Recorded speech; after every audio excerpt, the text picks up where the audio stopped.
Luego había unos paneles en los que se ponían los principales hechos de su vida, pero sobre todo centrados en su trabajo, cuál había sido su trabajo de rescate del arte peruano, pero mezclado con datos biográficos, y en las vitrinas se ponían algunos elementos relacionados a su trabajo.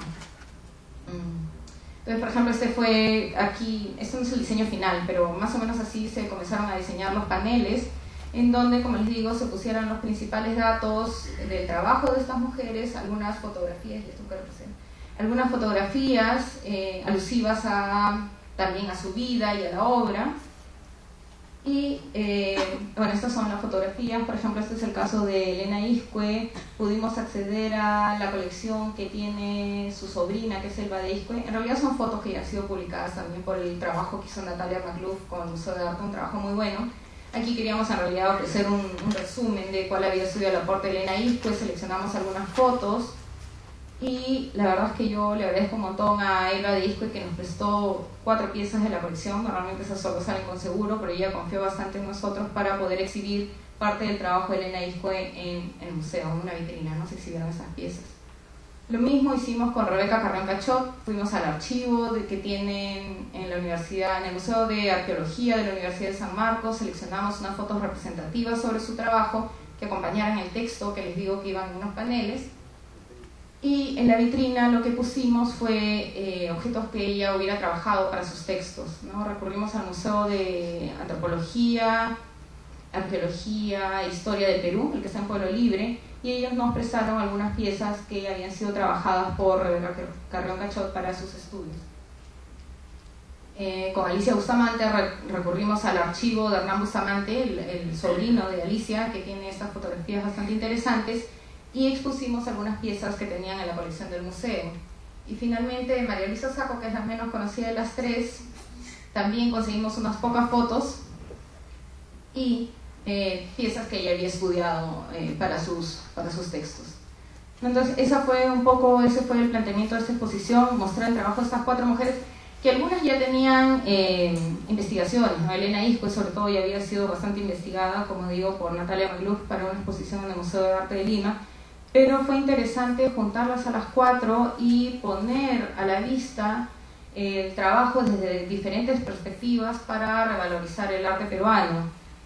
María Luisa Sacco desde la historia del arte, Rebeca Carrión Cachot desde la arqueología, Alicia Bustamante desde el arte popular y Elena Iscue en su revaloración del arte prehispánico, pero dentro del diseño contemporáneo, ¿no? Y además todos pertenecían más o menos a un mismo movimiento gestado en los primeros años o en la década del 20, del siglo XX, en el que fue importante todo un trabajo no solo de revaloración del arte peruano relacionado al indigenismo, sino también una nueva concepción del trabajo de la mujer en diferentes campos, el intelectual, el artístico, etc., ¿no? Entonces eso fue también parte de la propuesta. Y de aquí además nacen 2 conferencias que he dado en los últimos años, en el 2008.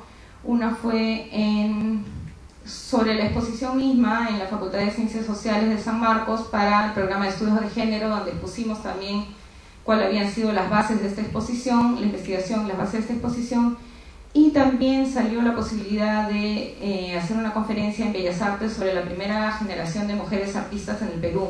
Entonces era relacionarlas a ellas con todo un conjunto de mujeres que en estos primeros años lograron hacer una serie de cosas revalorando el arte peruano desde distintos puntos de vista, y la cultura peruana, la identidad peruana, pero además ellas mismas, cómo en ese momento las mujeres empiezan a desarrollarse en distintos campos en los que antes no había habido la posibilidad, o no mucha en todo caso, ¿no? Es también la época de Dora Mayer, en la que lucha por los derechos de los indígenas, en que Magda Portal logra el voto femenino, que antes no era permitido. Entonces es una época bien interesante que a mí, particularmente después de este trabajo de la exposición, después de la conferencia sobre las mujeres en Bellas Artes, la primera generación, me ha dejado así como las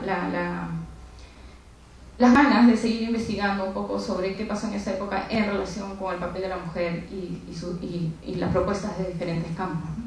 Entonces, esa es una beta que me gustaría seguir, que además enlaza un poco mi interés por las artes tradicionales y la revaloración de lo que es el arte peruano, junto con una perspectiva de género.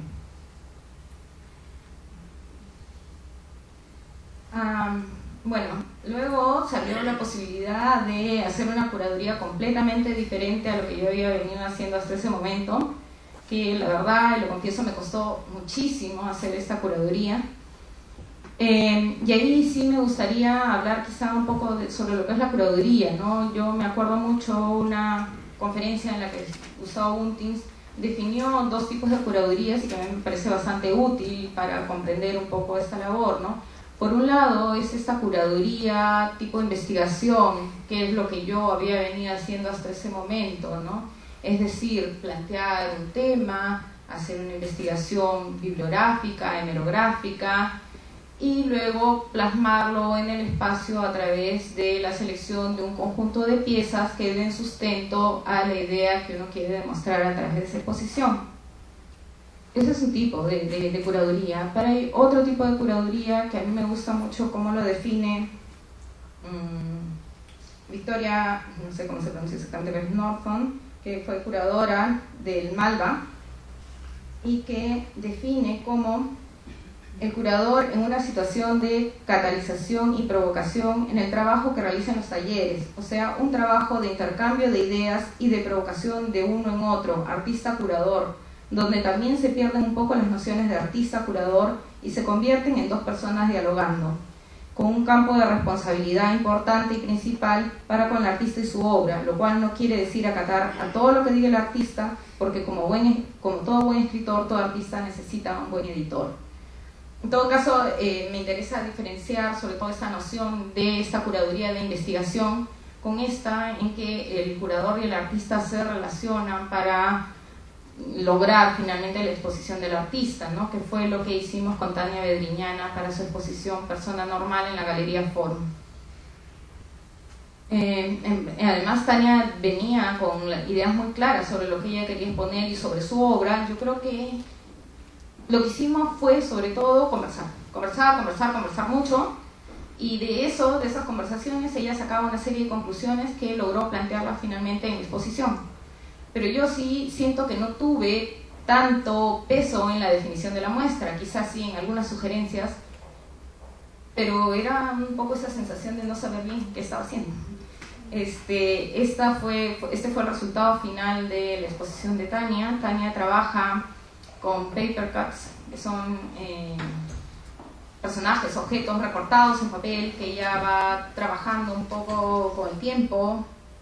Este es un detalle. Trabaja con un papel muy grueso que ella puede ir remojando, repintando, y van apareciendo manchas, y de ahí ella misma va imaginando qué personajes pueden salir de allí, va juntando diferentes paper cuts y le salen así como escenas independientes, y luego las va instalando en la pared y va creando toda una instalación en el sitio. Eso es importante porque no es que traiga la obra y la instale, sino en el sitio mismo se termina de crear su obra. Entonces acá hay diferentes vistas de los conjuntos que se lograron ir formando con el tiempo en este trabajo que ella realizaba en la misma galería.